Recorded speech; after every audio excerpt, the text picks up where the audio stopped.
You know, when we're talking about that violence enacted on those police officers, it's important to remember there were about 140 law enforcement officers that were injured on January 6th, and more than half of them were Capitol Police officers.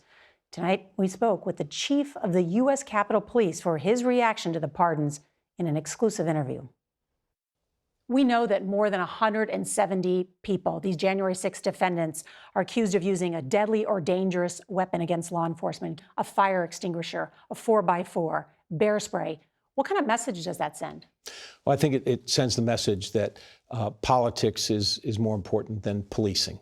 And my officers go out there every day and enforce the law impartially. If violent criminals are pardoned, does that put law enforcement officers in danger in the future? It could put any of our communities in danger.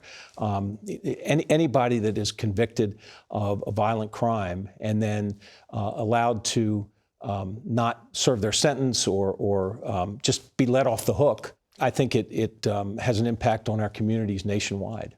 How has this pardoning of all of those involved in January 6th, how has that affected the morale of Capitol Police officers? I've talked to a few officers, and I know some of my leadership team has told me that there's a lot of officers that are angry, they're upset, and I don't blame them. Why are some of your officers angry and upset?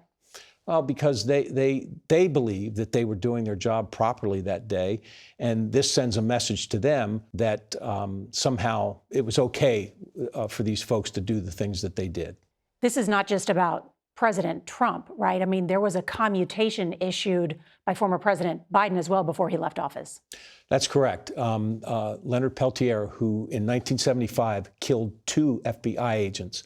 He was a political activist who felt he was fighting for his cause. And yesterday he was set free. What message does that send? Well, I would tell you, I'm sure it sends a pretty poor message to the FBI and frankly, to every law enforcement officer in this country, to think that if, you are killed in the line of duty, that at some point it becomes okay, because it's not okay for the families of those FBI agents. And those FBI agents are still dead.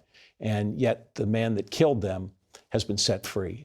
Chief Manger, thank you for being here, and thanks to all of your officers.